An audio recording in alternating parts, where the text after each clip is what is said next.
Tell me, what breaks a maestro's heart? The question hung in the air like a half-finished melody, waiting for an answer that would come only when an 11-year-old orphan named Ren stepped onto the stage that night in Boston. The concert was progressing as everyone expected, with André Rieu leading the orchestra before an elegant and attentive audience, until a girl of only 11 years old walked onto the stage, sat down with the instrument in her lap, and closed her eyes before playing the first note of Amazing Grace. There was no emotional announcement or prior explanation, only the silent expectation of those who believed they were about to hear another symbolic participation. But seconds later, it became impossible to ignore that this music was not being played as a presentation, but as a confession, and André noticed it at the same moment. His expression changed. His hands briefly stopped, and tears began to flow. Because that orphan child was not just playing a familiar song, but revealing something that no rehearsal could teach, and that would completely change the meaning of that evening. What nobody in that auditorium knew was that Ren had first touched an instrument only 3 months earlier, and that the reason she played with closed eyes had nothing to do with concentration, but with something much darker that she was trying to forget. The benefit concert had been organized weeks in advance and followed a familiar format. André Rieu was accustomed to this type of evening. Elegant audience, carefully chosen repertoire, and a series of presentations designed to move without getting out of hand. Nothing was improvised. Every stage entrance had a specific time. Every special participation was rehearsed.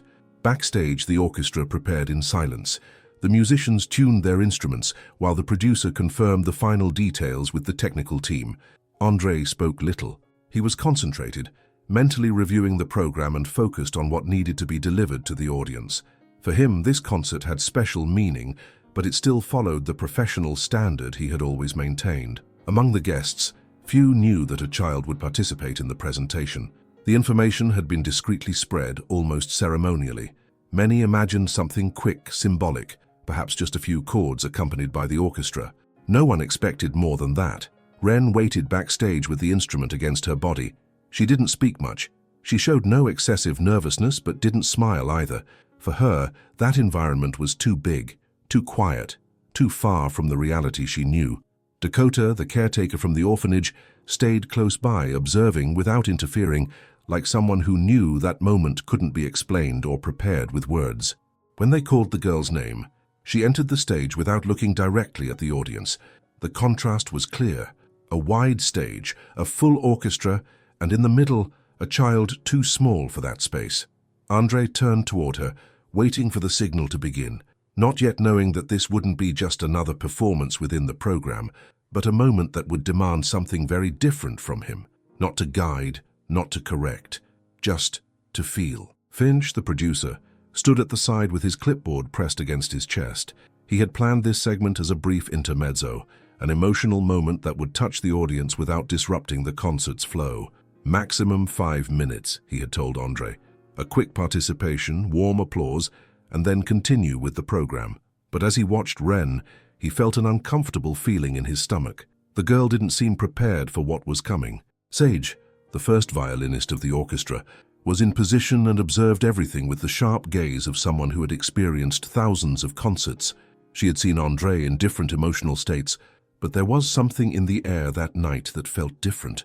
When Ren entered the stage, Sage saw how small and vulnerable the child looked among the large instruments and the polished wood of the stage. The audience murmured softly. Some smiled encouragingly. Others looked curiously. There were wealthy sponsors who had paid for the event, local government officials who supported social projects, and ordinary people who loved André's music and had seized the chance to attend this special concert. Dakota remained behind in the wings, her hands folded in front of her body. She had thought long about this decision. Exposing Ren to the public was a risk. The girl was fragile, closed off, and carried burdens that no 11-year-old should have to bear. But when the opportunity arose, Ren had accepted in an unexpected way. No enthusiasm, no fear, just calm acceptance that worried Dakota. André looked at Ren and waited. He had learned to work with children on stage. He knew how nervousness could affect their performance, how important it was to put them at ease. He smiled at her, a warm, encouraging smile, but Ren didn't look at him. Her eyes were already closed, and in that silence before the first note sounded, no one in the theater knew they were about to hear something that would change everything. Not the set list, not the program, but the way they looked at music, and especially the way André Rieu, the man who had made thousands of people cry with his presentations, would discover for the first time that there are tears that come from a place no technique can reach. Ren hadn't come to music through artistic choice or external encouragement. She came because that was the only place where the noise of the world diminished. In the orphanage, days began too early and ended too late, always in the same controlled rhythm with clear rules and few permitted questions. For an 11-year-old child, the silence there had weight. She had learned to play by observing. There were no formal lessons at the beginning, no pedagogical plan. The instrument had appeared after an old donation, forgotten in a closet, and Ren began using it without asking permission. She sat in the corner, closed her eyes, and repeated the same notes until they made sense to her. She didn't play for anyone. She played to endure. 3 months earlier, everything had changed. Ren had lived in the orphanage since she was 4, but had always lived with the hope that her mother would return someday. That hope ended on a rainy afternoon when Dakota called her to the small office and explained with soft but clear words that her mother would not return. There were no details, no dramatic explanations, just the simple and definitive truth. Ren hadn't cried, hadn't screamed. She had just nodded and returned to her room. But that night, she couldn't sleep. The silence of the orphanage that had always been present suddenly became deafening. She got up, walked to the common room, and saw the instrument standing in the corner. She didn't know why she touched it. There was no rational decision, no plan. Her hands found the right position, and she began to play without knowing what she was doing. The notes came wrong, distorted, but they kept coming. And for the first time since the news, Ren felt something other than emptiness. From that night, the instrument became her refuge. Every time thoughts became too loud, every time memories became too sharp, she went to that corner and played. No one had taught her. No one had told her how. She learned by repeating, by feeling, by surviving. Amazing Grace wasn't chosen because it was familiar. It was chosen because it was simple enough not to require technical effort and deep enough to contain everything she didn't say. That music had been heard for the first time during a difficult moment, and since then existed as a safe place. When something became too big, she returned to those notes. Dakota noticed this, but never forced an explanation. She understood early that Ren didn't need to talk about losses to make them real. Music functioned as translation. When the opportunity for the presentation arose, the caretaker hesitated. She didn't want to expose the child or make her a symbol of something. But Ren accepted without enthusiasm and without fear. She simply agreed. For her, entering that stage wasn't about the audience. It was about repeating a familiar gesture in a different place. Close eyes, play, breathe, and continue. The size of the theater, the presence of the orchestra, and the figure of André Rieu didn't yet have the meaning they would later acquire.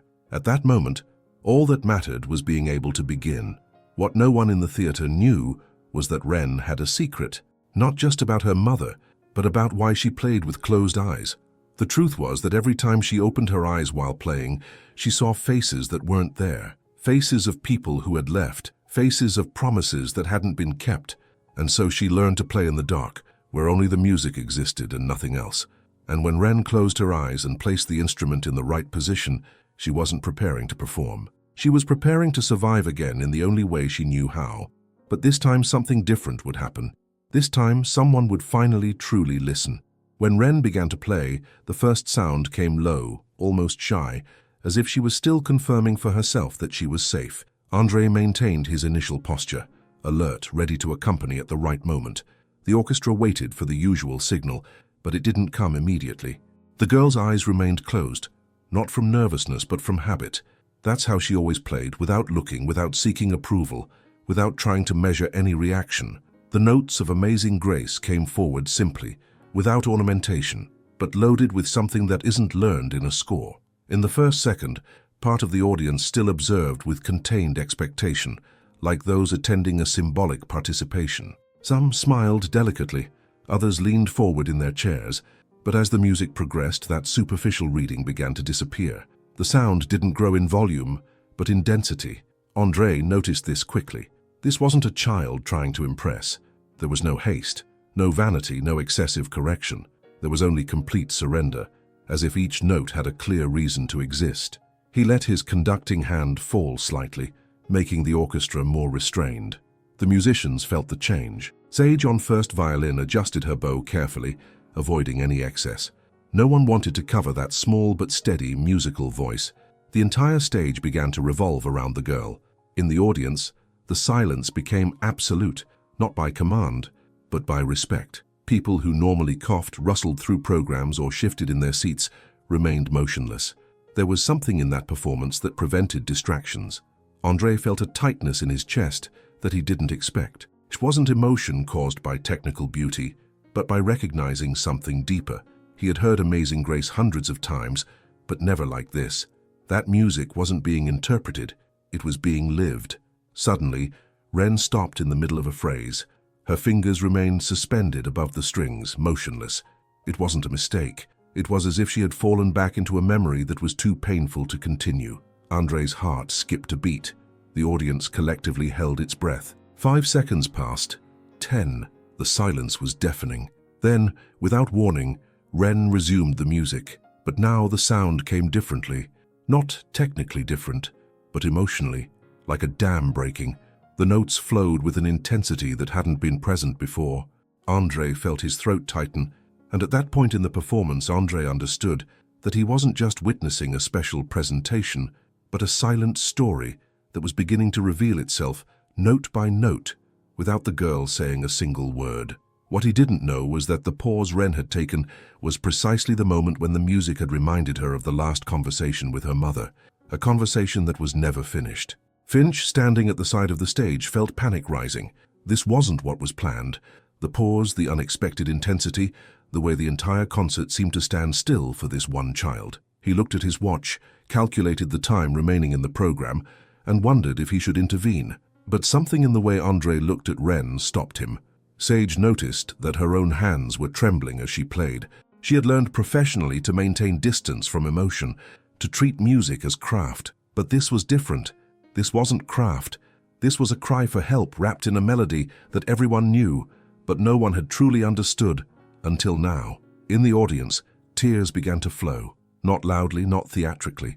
Silent tears from people who recognized what they were hearing. Parents who had said goodbye to children, people who had lived through silence because words weren't enough. They saw themselves in that little girl with closed eyes. Dakota, behind the scenes, closed her own eyes. She had known this would happen. She had heard Ren's music in the empty rooms of the orphanage. In the early morning hours when the child thought no one was listening, she had known this music was too real, too raw to hide. And now that truth stood exposed before hundreds of people, André tried to maintain his professional composure, but he couldn't anymore. The tears he had tried to hold back earlier now began to flow freely. He made no attempt to hide them. The moment deserved honesty, and as Ren played the next phrase, something happened that no one could have predicted. One of the elderly ladies in the front row stood up.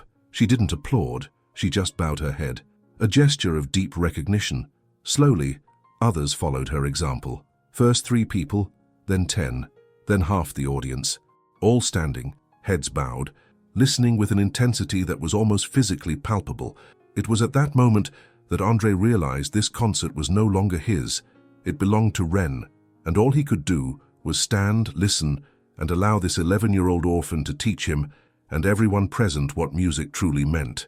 André tried to maintain control over his breathing, as he had done so often on stage, but noticed that something was different. It wasn't nervousness or technical surprise. It was recognition. The way Ren played left no room for professional distance. That music went straight through without asking permission. He looked at the girl again, eyes still closed, body motionless, fingers firm on the instrument. There was no effort to please anyone. There was no attempt to show skill. Everything about her indicated that this performance existed before that stage and would continue to exist afterward. The stage was merely a borrowed place. André felt his eyes burn. He tried to hide it, blinked a few times, but it didn't help. The tears came quietly without breaking his composure, but visible enough that the musicians closest to him noticed. Sage briefly looked away. Others immediately understood that something beyond control had happened. He let the conductor's baton drop completely. It wasn't a planned gesture. It was instinctive. The orchestra continued to accompany, but now in the background, as if everyone knew the music no longer belonged to the stage, but to that child. André didn't want to direct that moment. He wanted to respect it. While Ren played, images began to appear in his mind, not from his own childhood but from all the stories he had heard, of people who carried silent pain, of losses that didn't fit into words. He understood without anyone explaining that this music wasn't speaking about abstract faith, but survival. The audience noticed the tears. There was no immediate reaction, no murmuring. André's emotion functioned as a silent warning that this was not a moment for judgment, for timely applause or comparison. It was only for listening. Suddenly, something unexpected happened. Ren opened her eyes in the middle of the piece without warning. Her hands kept playing, but her gaze was lost, focused on a point above the audience as if she saw something that wasn't there. André's heart stopped for a moment. He saw the panic in her face, the way her breathing accelerated. But she didn't stop playing. On the contrary, the music became more intense, more urgent. It was as if she was fighting something invisible that only she could see. The audience, which had been silent until then, began to grow restless. Some exchanged worried glances. Others leaned forward, trying to understand what was happening. Finch took a step forward, ready to intervene. This was too much. The child was clearly in distress, but André raised his hand, a small but decisive gesture. "Don't intervene, don't interrupt. Let her finish this." Dakota behind the scenes felt her stomach contract. She knew that look in Ren's eyes.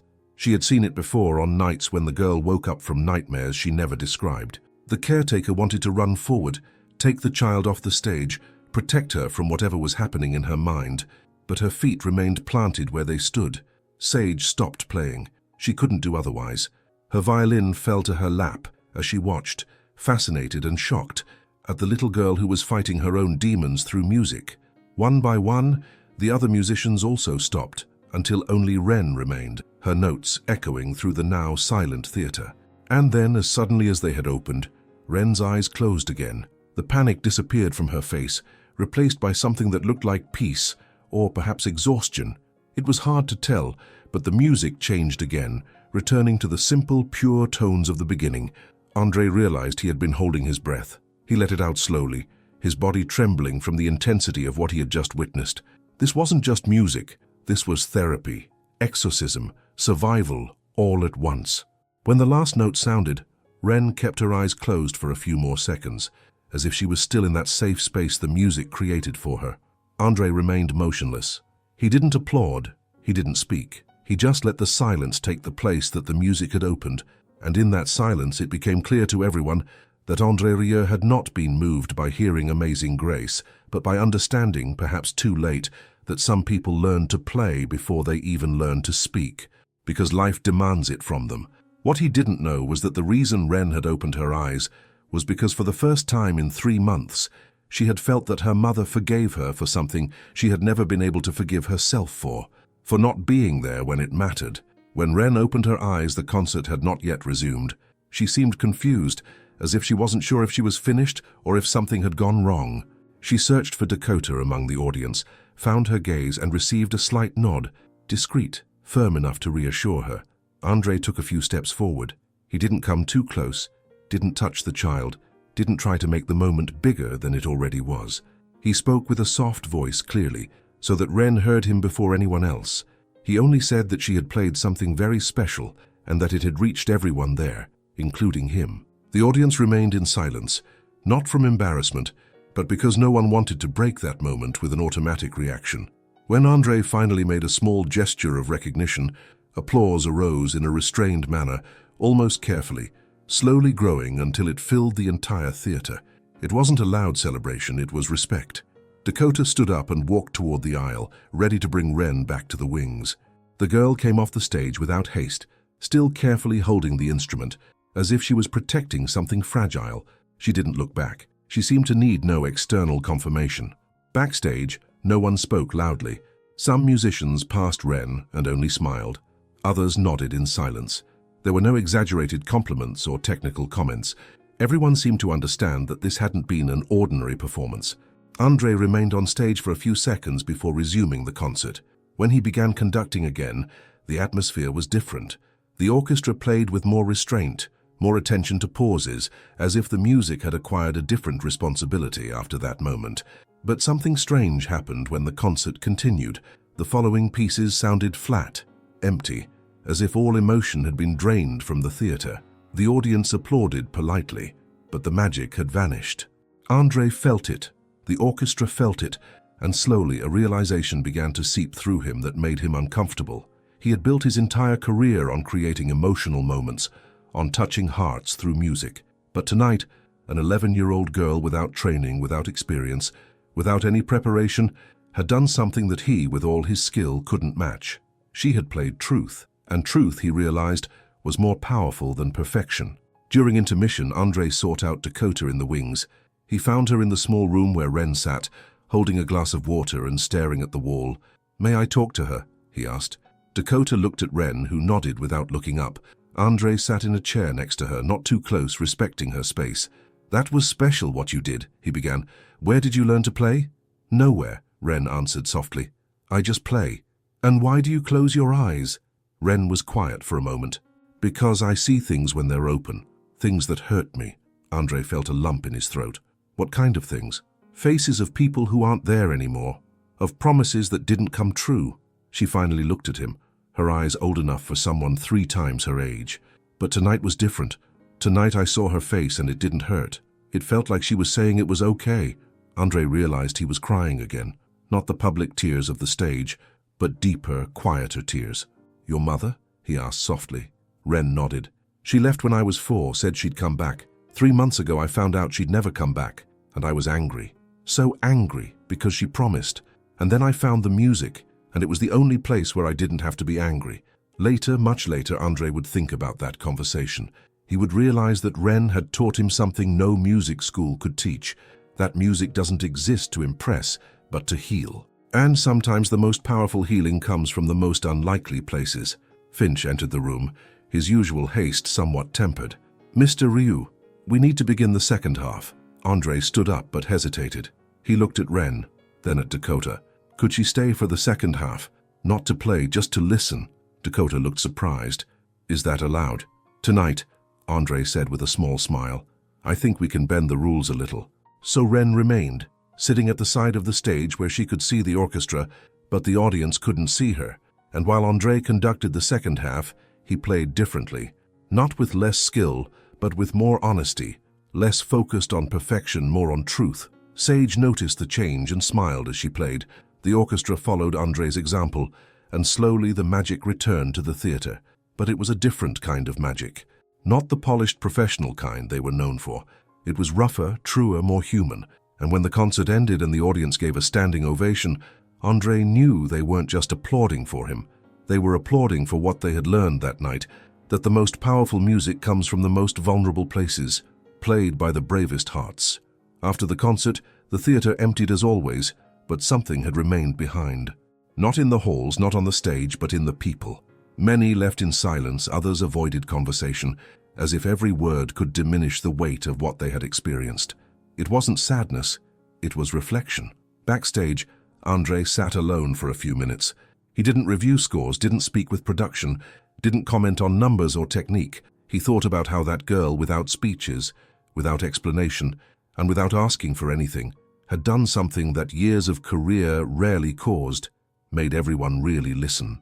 As he sat there in the small dressing room, surrounded by the smell of old costumes and the soft hum of air conditioning, André felt a change in himself. It was subtle but undeniable. For years, he had made music to touch people, to make them cry, laugh, and dream.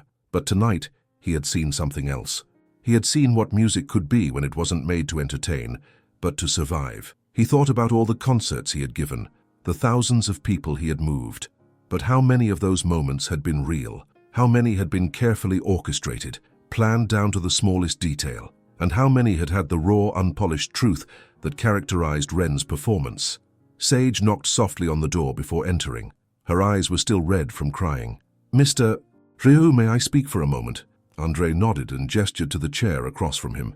Sage sat down, her violin still in her hands, a habit from years of making music. "I wanted to thank you," she began.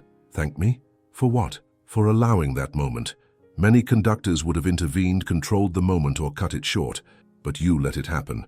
And because of that, we all saw something we'll never forget." André smiled weakly. "I think I didn't so much allow as understand that I had no choice. That moment belonged to Ren. I was just a witness. Exactly, said Sage. And sometimes that's what we need to be. Witnesses instead of performers, listeners instead of speakers. They talked for a while longer, two musicians trying to put words to something that went beyond language. Eventually, Sage stood up to leave, but hesitated at the door. I'm going to the orphanage tomorrow. I want to bring Ren a better violin. Would you like to come? André thought for a moment. Part of him wanted to say yes, wanted to see the girl again, wanted to understand how someone so young could be so deep, but another part knew this wasn't his moment to intrude. No, he finally said, but could you give her something from me? Ren returned to the orphanage that evening. No interviews, no public promises, no emotional announcements. She slept in the same bed, woke up in the same room and followed the usual routine as always. But something essential had happened. For the first time, the pain she carried hadn't been ignored or treated as a detail. It had been heard without judgment. The next morning, Ren woke up with a strange feeling. It wasn't happiness exactly, but something close to it, a lightness she hadn't felt in months. She went downstairs for breakfast and found Dakota in the common room, a letter in her hands. "This came this morning for you," Dakota said, extending the envelope. Ren didn't recognize the handwriting but opened it carefully. Inside was a letter from André Rieu, written in his own hand, not a typed document, but personal words on paper. The letter began simply, "Dear Ren," and then it went on to explain how her music had touched him, how it had reminded him of why he had once fallen in love with music. He wrote about his own journey, the successes and the moments when he had lost his purpose, and he thanked her, an 11-year-old girl, for giving back something he hadn't known he had lost. At the end of the letter was a promise. "If you ever want to play, anywhere, anytime, I'll be there to listen, not as a mentor, not as a maestro, but as someone who has learned from your courage." Ren read the letter twice, 3 times. She didn't understand all the words, but she understood the feeling behind them. And for the first time since the news about her mother, she felt something that seemed like hope. André, for his part, carried that image with him. The girl who played with closed eyes became something bigger than that specific concert.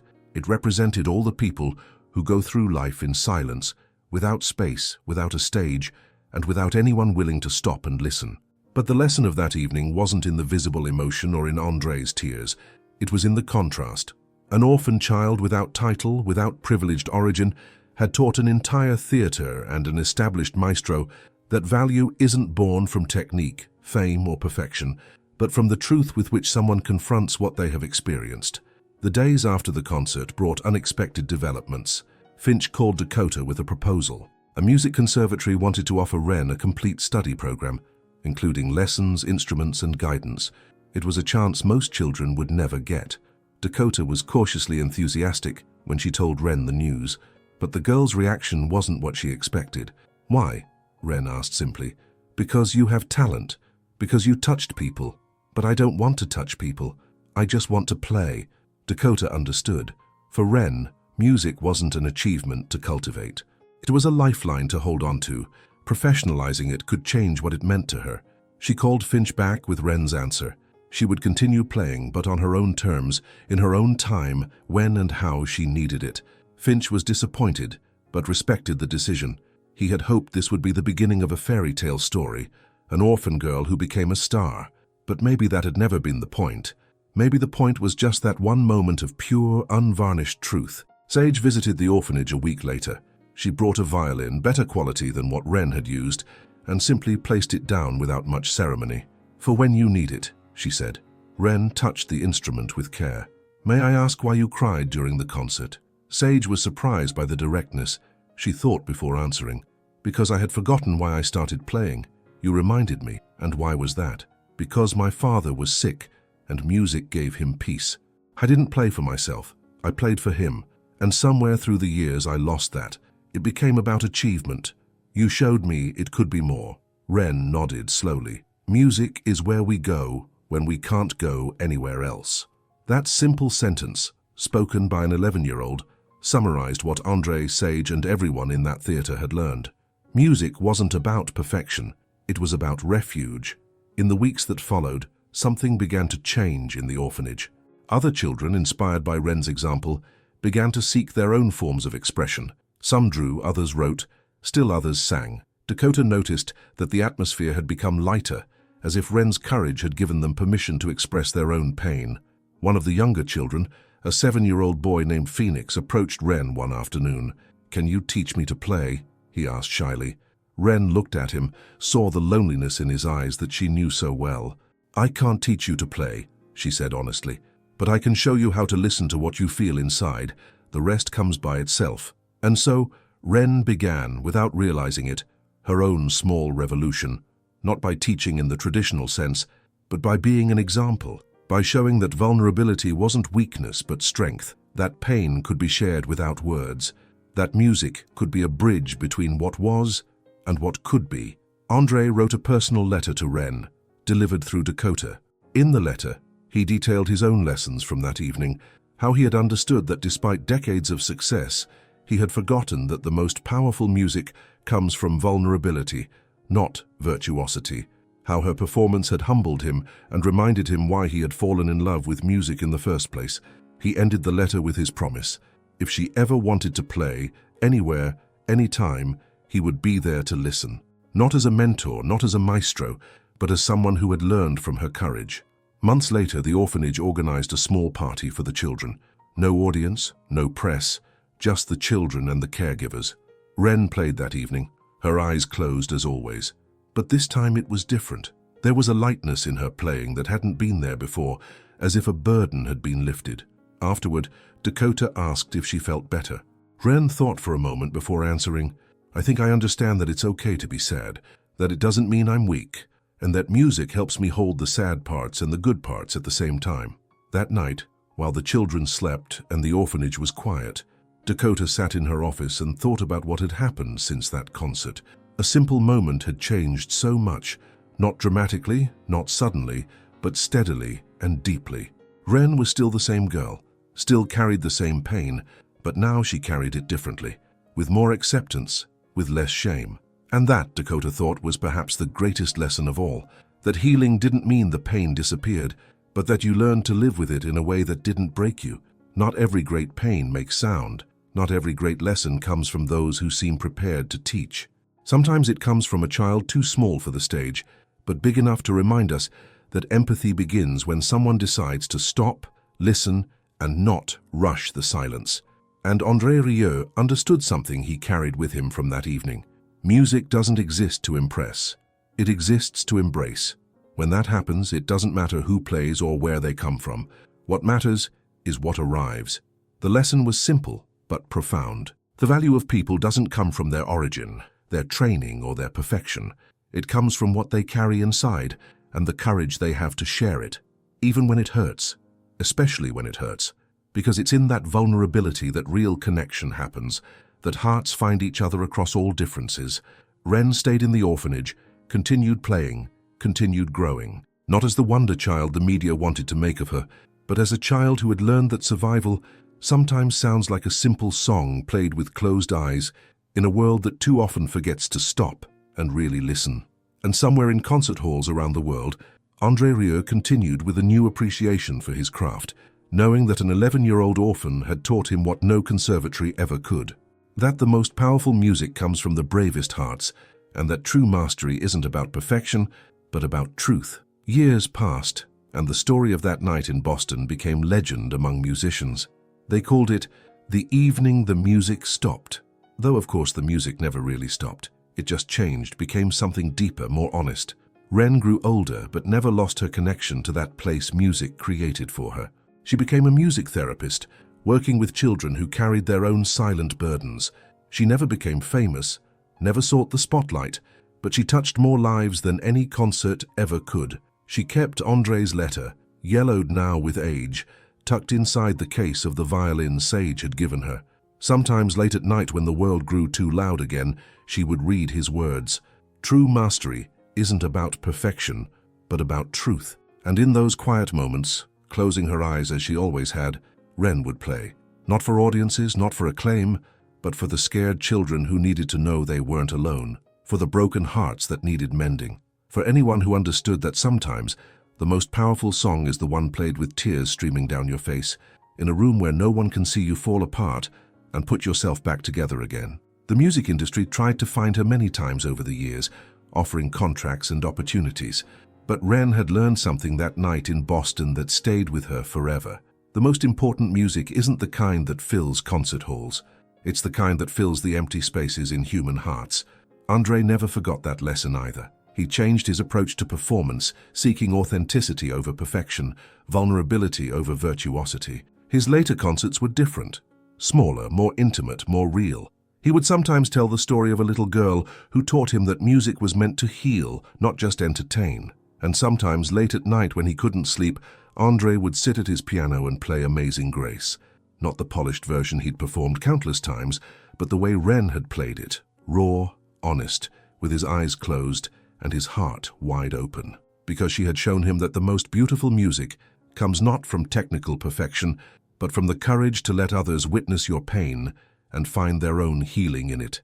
The orphanage eventually closed, its children grown and scattered to new lives. But the music room remained, with a small plaque that read, "Music is where we go when we can't go anywhere else."